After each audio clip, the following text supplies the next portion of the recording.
세상의 모든 고통, 오늘 하나님 말씀의 제목입니다. 시편 107편에 보면 세상의 모든 고통이 다 나오고 있습니다. 3절 주목해 보면 동서남북이라는 용어가 있습니다. 이곳 모두가 고통의 장소라는 의미입니다. 우리나라 강원도만한 소국, 작은 나라지요. 이스라엘의 동서남북에는 고통의 장소들로 가득합니다. 광야가 있고요. 애굽이나 바벨론을 비롯한 강대국이 있어 왔습니다.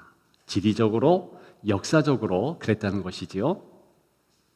게다가 우리의 정서와 문화와는 제법 다른 바다를 지극히 싫어하고 두려워하고 그곳이 사단을 상징하는 괴물 리워야단이 활동하는 공간이다라고 믿고 있는 바다가 한켠에 있었다는 것입니다. 그래서 동서남북 가득한 고통의 현장, 어려움의 장소, 그렇게 동서남북이 나오고 있는 것입니다. 4절부터 32절까지 보게 되면 이런 동서남북 모든 고통의 4가지 모습이 나오고 있습니다. 먼저는 광야의 고통이지요. 광야, 인생길을 때로 광야라 하지 않습니까? 그리고 매임의 고통이 또 연이어집니다. 질병의 고통, 풍랑의 고통, 그런 것들이 있는데 이 광야 고통, 의식주 때문에 먹고 사는 문제 때문에 발생되는 고통이다. 이렇게 성경이 말하고 있는 것이지요. 5절입니다. 줄이고 목이 말라 그랬습니다. 결과적으로는 영혼도 피곤하게 되고요. 낙심, 좌절, 절망이 찾아온다. 주기도문에 일용할 양식을 구하는 기도가 나오는데 사실 그 기도가 우리에게 참 필요한 기도라는 것입니다. 우리 시대가 적어도 먹고 사는 문제에 좀 자유함이 있긴 하지만 여전히 이 연말에 이 먹고 사는 문제 때문에 큰 고통과 어려움을 당하는 그러한 우리의 이웃도 많이 있는 것 사실입니다. 연속해서 매임의 고통 10절, 11절에 나오고 있습니다. 흑암과 사망의 그늘에 앉으며 곤고와 쇠사슬에 매였다 했습니다. 그 이유가 연속해서 나오고 있는데 하나님의 말씀을 거역하며 지존자, 즉 하나님의 뜻을 멸시했기 때문이다 라고 말하고 있습니다. 자기 중심이죠. 성도라 할지라도 때로는 하나님의 뜻보다는 내 뜻, 또 내가 하고 싶은 것, 나의 욕망, 나의 욕심이 더 중요하게 부각이 돼 그런 때가 있는 것이죠.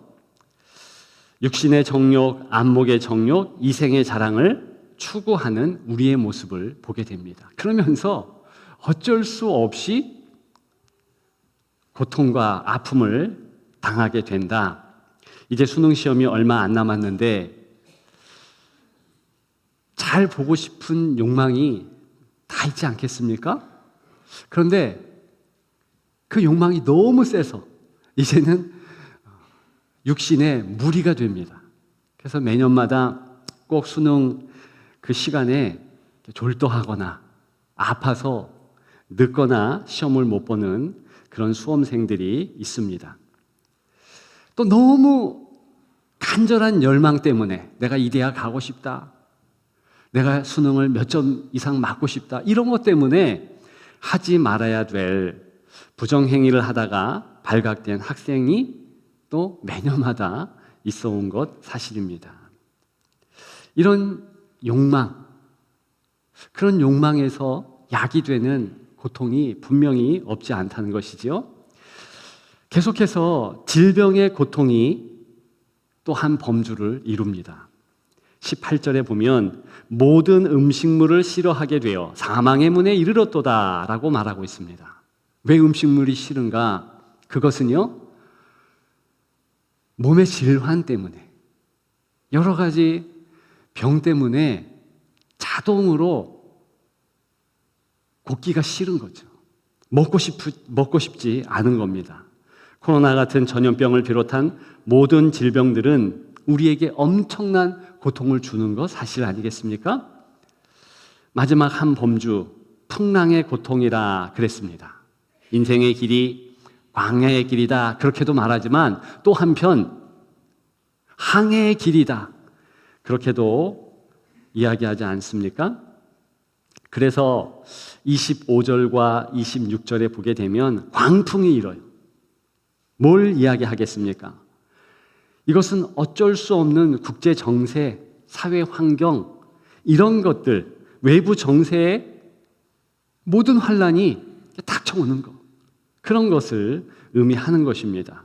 얼마나 힘든지 26절 보니 하늘로 솟구쳤다가 깊은 곳으로 내려가나니 그 위험 때문에 영혼이 녹는다 그랬습니다. 얼마나 힘들고 그 고통이 컸으면 영혼이 녹는다라고 말했겠습니까? 이 모든 것이요, 엄청난 고통들입니다. 우리 성도들 가운데 이런 고통 지금 경험하는 분들도 없지 않으리라 봅니다. 한 가지 범주의 고통이 아니고 여러 범주의 고통이 사방에서 우겨쌈을 당하는 그런 성도들도 없지 않으리라 생각합니다. 우리는 과연 이런 고통 가운데 어떻게 해야 할까요? 감사하게도 오늘 본문은 모든 이러한 고통을 이겼다라고 선포합니다. 사실 오늘 설교의 주제는 여기에 있지요. 어떻게 이겼을까? 우리가 읽은 대로 이렇게 이겼다고 선포하는 이들을 지금 목도할 수 있는데 과연 어떻게 이런 어려움들을 다 이겨낼 수 있을까? 이들이 이겼다면 우리도 이기지 않을까요? 그렇게 되리라 확신합니다.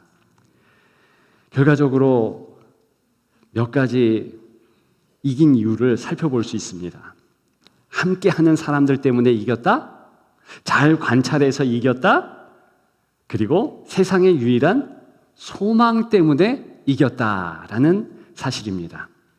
하나하나 잠시 살펴보고자 합니다. 첫째, 함께하는 사람들 때문에 이겼다. 오늘 본문은 개인에게 집중하는 본문이 아닙니다. 보게 되면 다 복수형이고 다수의 사람들의 움직임이 포착됩니다. 그래서 4절에 보면 그들이 광야 사막길에서 방황했다 그래요.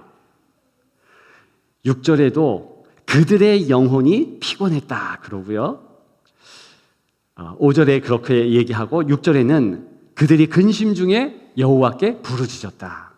개인의 모습이 아닙니다. 물론 여러 사람들이 여러 유형의 고통을 지금 받고 있다 그런 뜻도 되지만 사실은 지금 이렇게 고통의 현장 가운데서 바로 옆 사람의 영향을 받고 함께하는 이들과 마치 운명 공동체로 움직이고 있다는 것을 말하고 있는 것입니다. 그래서 내 주변에 누가 있느냐, 내 옆에 누가 있느냐가 중요합니다. 요즘 연구 결과지요. 보이지 않는 영향력이 엄청나다는 겁니다. 주변 사람들의 기대에 따라 성공하기도 하고 실패하기도 한다는 거예요. 짐 논이라는 분은 이런 말도 했습니다. 가장 많은 시간을 함께 보내는 사람, 그 5명의 평균 모습이 바로 당신이다. 그러니까 알게 모르게 우리가 영향을 받고 있는데요. 사실 성도들이 그 부분을 특별히 간과한다는 것입니다. 우리가 예배를 드리는데 나의 앞과 뒤, 좌우에 계신 분들의 영향 엄청나게 받고 있다는 것 아십니까? 저의 이 말씀의 영향력이 여러분들에게 엄청나게 미치고 있다는 것 아십니까? 워런 버핏이 가장 이 시대의 부유한 자잖아요. 제가 잠시 조사해 보니까 3,000조쯤 됩니다. 가늠할 수가 없어요. 1조 하루에 1,000만 원씩 쓰는데 120년 걸린다는데, 근데 그 돈을 다 사회에 환원해서 또 이슈가 되었지요. 어쨌든 이 세계 최고의 부자가 처음부터 그렇게 부자였고 투자의 귀재라고 불리우지 않았다는 겁니다. 그렇지 않았어요. 근데 그가 언제부터 투자를 잘하게 됐고 변화가 있었느냐? 그것은 찰리 먼거라는 사람을 만난 이후라는 거죠. 이 사람이 친구로서 투자를 이렇게 해라 저렇게 해라 가르쳐 주었고요. 또 함께 어느 정도 그렇게 지도까지 해 주었다는 겁니다. 또 다른 얘기가 있지요. 중국 최대 부호 마윈, 이 사람이 원래 관광 가이드였습니다. 영어를 좀 할 줄 알아서 만리장성 전문 가이드였어요. 근데 이분이요, 야후 창업자 제리앙을 가이드하다가 만납니다. 그러면서 인생이 바뀌었어요. 그를 통해서 뭔가 도전도 받고 어떻게 투자하고 어떻게 기업을 경영하는지 알게 됩니다. 그리고 알리바바라는 유수한 기업을 시작하게 되었지요. 성경에는 이렇게 누가 옆에 있었느냐, 함께하는 이가 누구였느냐에 따라서 너무나 큰 영향이 있었다라는 정황들이 참 많습니다. 왜 요나단이 끝까지 신앙이 그렇게 좋았을까요? 단짝 친구 다윗이 있었기 때문이지요. 나다나엘이라는 신앙의 인물은 어떻습니까? 이 사람은 처음부터 나사렛에서 무슨 선한 것이 나냐 하면서 나사렛 출신 예수 그리스도를 무시했어요. 그런데 단짝 친구 빌립이 가보자, 와보라 이런 권유를 듣고 계속 종용함으로 예수님을 만났다가 인격적으로 그분을 믿게 되었습니다. 사실 예수님의 제자들은요, 다 서로 관련성이 있습니다. 먼저 믿었던 안드레의 형제 베드로가 믿게 되잖아요. 제자 요한은 또 어땠습니까? 그는요, 야고보 역시 형제 같이 믿도록 합니다. 그래서 동양 사람이, 같은 고향 사람이 6명 이상이 돼요. 그러니까 다 얽히고 설키고 아는 사람들이 그렇게 제자로 헌신했다는 겁니다. 오늘 본문, 사실 왜 이런 모든 고난을 이길 수 있는가? 너 혼자 이긴 거 아니다라는 그런 정황들을 우리에게 분명히 가르쳐주고 있습니다. 그렇죠. 함께 하다 보니까 때로는 어려움도 견딜 수 있고, 그리고 말씀드린 대로 누군가 먼저 힘들고 어려울 때 여호와께 부르짖었더니 그 모습 보고 나도 부르짖게 되었더라. 그래서 함께 구원의 현장에 있게 되었더라. 그런 내용입니다. 요즘에 새벽에 디모데전서를 보고 있는데 거기 보면 직분자는 이래야 된다라는 덕목들이 쭉 나옵니다. 15개 이상들이 넘어요. 요즘에 우리 교회가 직분자를 뽑고 있는데, 그런데요, 그 많은 덕목으로 그렇게 하나하나 생각하는 것이 아니고, 사실 디모데전서는 이런 사람이 집사다, 이런 사람이 장로다 하면서 그런 표본격의 인물들이 유수하게 포진되어 있습니다. 일례로 스데반. 이 스데반은요, 집사는 이래야 된다. 그 사람 보면 무슨 15가지 덕목 생각하지 않아도 내가 저분과 같은 집사 돼야지. 사도 바울은요, 가르치는 장로의 전형 아닙니까? 그래서 그를 보면 그래, 나도 저 사람처럼 되어야지. 그런 마음이 저절로 갖게 됩니다. 설교를 준비하면서 지난 교회에 한 장로님이 생각났습니다. 노 장로님이신데요, 정정석 장로님. 제가 하고 얼마 안 있다가 이제 하나님 나라로 가셨는데요.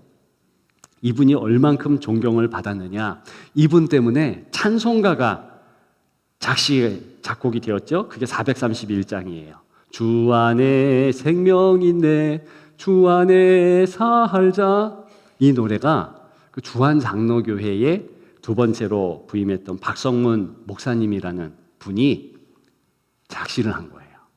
근데 왜 작시를 했냐면 금방 말씀드린 정정섭 장로님 때문이었습니다. 이분이요, 새벽에 약 교회에서 집이 1.5km쯤 떨어져 있는데, 1.5km면 가까운 거리인가요? 어쨌든 그 거리에서 찬송을 하고 노래하면서 항상 오는 겁니다. 그런데 이제 요즘처럼 겨울이 오면 눈이 좀 내리잖아요. 눈발이 내린다 그러면 훨씬 일찍 일어나서 쓸고 또 쓸어가면서 집 앞에서 교회까지 오고, 교회 앞에 모든 길들을 다 이제 쓰는 거예요. 그래서 그 모습을 보면서 정말 너무 저분 존경스럽다. 항상 찬양하니 나도 그 모습 본받으리라. 담임 목사가 장로님을 향하여서 그런 탄사를 보내면서 그분의 별명을 지어줬어요. 그분 별명이 기쁘다 장로님이에요. 그것 때문에 찬송곡도 생기게 되었습니다. 여러분, 우리 교회가 자녀 세대를 선교하는 교회 아닙니까? 어떻게 선교하겠습니까? 내가 먼저 예수 믿는 어른의 근사한 모습을 보여주면 됩니다. 제 어릴 때 제 주변에는 그런 어른들, 아주 모범이 되는 장로님, 권사님, 집사님들이 제법 있었어요. 그래서 장로는 이런 모습, 목사는 이런 모습, 각각의 직분자의 모습이 또렷이 저에게 각인되어 있습니다. 어떤 느낌인지 아시지요? 바로 그런 것이 사실은 교회, 오늘 함께하는 사람들 때문에 큰 영향을 받을 수밖에 없는 가장 선하고 아름다운 공동체, 교회의 모습이라는 것입니다. 기억하는 여러분들 되시기를 주님의 이름으로 축복합니다. 두 번째, 잘 관찰해서 이겼습니다. 5절 보면 줄이고 목이 말라 그랬습니다. 제가 오늘 아침 일부 설교할 때 목이 무척 말라서 말이 잘 안 나오더라고요. 그래서 설교 전에 물을 벌컥벌컥 마셨습니다. 지금은 좀 괜찮아요. 자, 물이 땡기니까 육신이 반응하는 거 아닙니까? 육신이 소진돼요. 먹을 것이 없고 목이 가라고 하면 힘듭니다. 근데 오늘 본문은 거기에서 끝나는 것이 아니라 그들의 영혼이 그들 안에서 피곤하였다라고 말하고 있습니다. 몸이 힘든 것과 영혼이 힘든 것, 무슨 차이가 있을까요? 오늘 본문의 시인은요, 관찰자로서 내 몸의 문제도 있지만 내 영혼에 빨간불이 켜졌구나라고 잘 관찰했다는 것입니다. 우리가 내비게이션 다 이용하는데 그것 때문에 좀 곤란한 일들이 종종 있지 않습니까? 그 내비게이션이요, 목적지를 찍고 바로 가면 거의 틀림없이 이렇게 가잖아요. 그런데 제가 어느 날은 얼마 전이에요. 목적지를 찍고 그 이전에는 내비게이션을 잘 못 믿어서 그래도 가는 루트들을 이렇게 가서 이렇게 가야 되는구나, 방향은 적어도 북쪽이구나 남쪽이구나 다 그렇게 생각하고 갔는데 요즘에는 그냥 찍고 가는 거예요.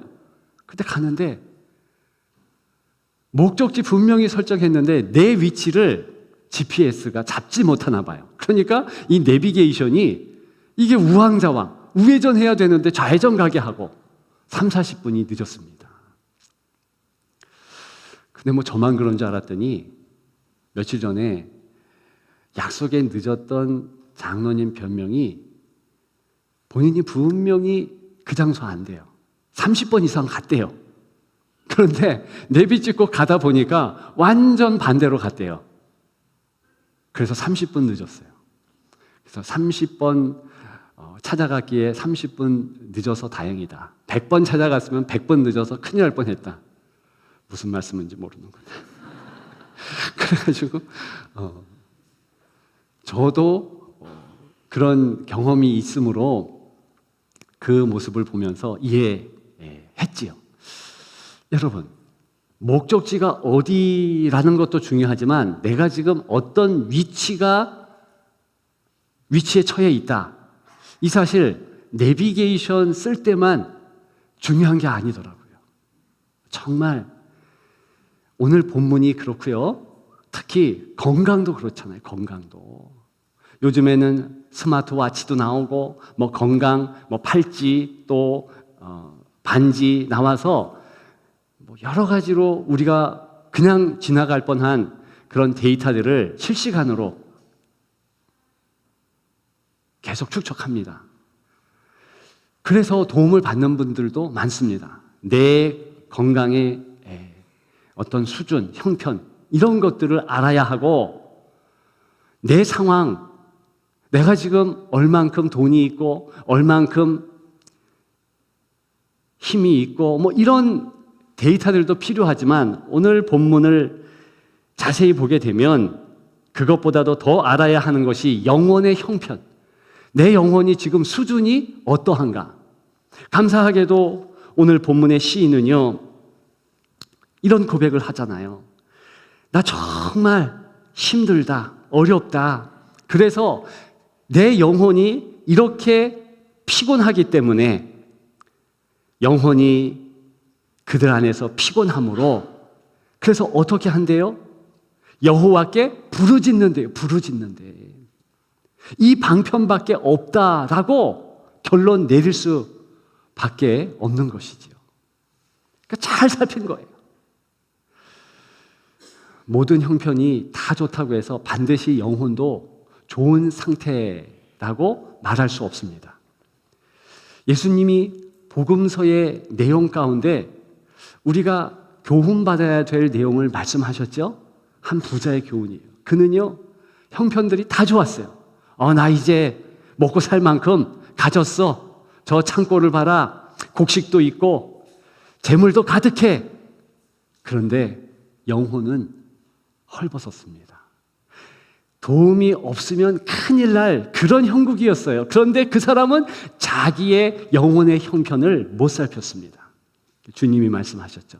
그 다음 날 죽었다. 저와 여러분들이 영혼의 형편까지도 살펴야 하고 이것이 최우선 순위라는 거 아닙니까? 그렇기 때문에 도와주세요. 함께 해주세요. 영혼의 부르짖음이 필요한 시점을 정확하게 포착하는 것이 중요하다는 것입니다. 어떻게 알 수 있을까요? 그래서 나를 잘 살펴야 되는 거예요. 관찰해서 내가 지금 하나님 앞에 나아가야 할 때구나. 도움이 다른 곳에 있지 않구나.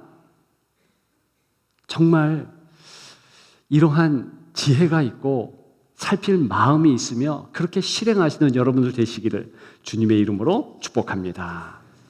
그래야 승리하는 것이지요. 그래야 이길 수 있는 것이지요. 마지막 세 번째로 세상의 유일한 소망으로 이겼습니다. 자, 우리가 반드시 오늘 본문을 통해서 알아야 할 것이 있지요. 이 모든 고통, 아무리 내가 고통이 있구나, 내가 이때 하나님을 향해서 부르짖어야 되겠구나, 나 정말 힘들구나, 그러면서 함께하는 여러 사람들과 같이 있으면서 운명 공동체로 엮이고 그들의 도움을 받는다 해도 결정적인 도움은요, 사실 하늘의 도움이잖아요. 하나님께서 도와주셔야 가능한 거 아니겠습니까? 그래서 1절과 2절이 중요하죠. 여호와께 감사하라. 그는 선하시며 그 인자하심이 영원하미로다. 여호와의 속량을 받은 자들아. 이때 속량은 구원받았다 이런 뜻입니다. 여호와의 구원을 받은 자들아, 여호와께서 대적의 손에서 그들을 속량, 구원하셨다. 직접적으로 누가 구원하셨습니까? 하나님 아버지께서. 그렇죠? 아무리 우리가 도와달라 나뿐만이 아니라 다 같이 그렇게 외쳐도 하나님께서 움직이지 않으면, 치유자 아버지께서 그렇게 고쳐주시고 바꿔주시지 않으면 도움이 있을 수가 없지요. 우리가 승리할 수 없지요. 그래서 유일한 소망은 하나님이신 것을 반드시 기억해야 한다는 것입니다. 8절, 여호와의 인자하심과 인생에게 행하신 기적으로 말미암아 그를 찬송할지로다. 이미 그렇게 부르짖었더니 하나님 아버지께서 도와주셨어요. 문제 해결되었습니다. 고통이 물러갔습니다. 그래서 찬송하는 것도 맞습니다. 근데 이 패턴이요, 모든 고난이 있을 때의 성도의 반복 패턴이라는 겁니다. 그런데 우리가 주목해야 할 어구가 또 있지요. 여호와의 인자하심과 그랬어요. 이때 인자는요, 히브리 이 원문의 이 어원을 좀 살펴보면 어머니의 사랑이 있는 태가 맞습니다. 그런데 그것보다도 더 중요한 어원, 뜻이 있어요. 그건 뭐냐면 이게 약속하다, 약속, 그런 뜻인데 하나님께서 약속하신 거예요. 사람이 약속하면 그거 어길 수도 있잖아요. 근데 하나님이 약속하면 절대로 어김이 없습니다. 근데 이 약속을 철저히 지킨다라는 의미가 여호와의 인자하심이야 할 때 그 인자, 헤세드라는 용어라는 겁니다. 이게 계약 용어예요. 절대로 깨지 않는다. 그렇다면 이것 자체가 기적 아닙니까? 어떻게 벌레 같은 우리를 향하여서 내가 너희를 영원히 지켜주겠다. 너희는 나의 자녀가 되게 하겠다. 이거 엄청난 선포고 엄청난 그 자체가 기적 아니겠습니까? 하나님께서 그러신 거예요. 그렇기 때문에 하나님의 약속이 있는 내 삶, 성도의 삶은 감사가 넘치고 기쁨이 충만할 수밖에 없다는 것입니다. 그래서 1절에 명령, 여호와께 감사하라. 감사가 명령이에요. 우리는 현실적으로 감사할 수 없지만 그분이 약속해서 그저 먼저 감사하면 감사할 상황도 주고 감사할 마음도 주고 감사할 모든 것을 다 채워주신다. 그런 의미예요. 이런 하나님 아버지 모습이므로 우리에게 독생 성자 예수 그리스도를 허락하신 것 아니겠습니까? 그래서 광야의 고통, 흑암의 고통, 매임의 고통이죠. 질병의 고통, 풍랑의 고통, 이런 것들을요 다 주 예수 그리스도께서 이 땅에서 경험하시고 그 얽어맸던 이들을 다 자유하게 하셨습니다. 해방시켜 주셨죠.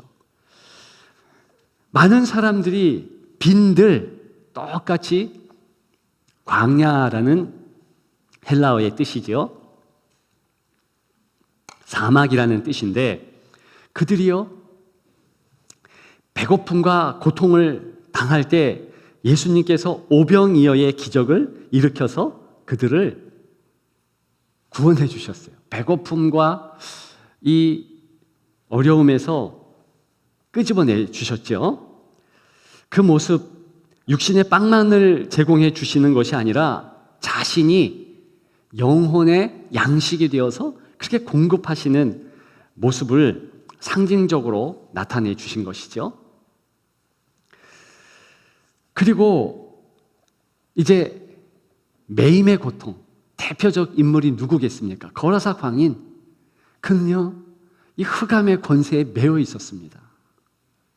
그래서 사방팔방을 또 무덤가를 소리치면서 돌아다니고 그런 귀신의 매임에 있었죠.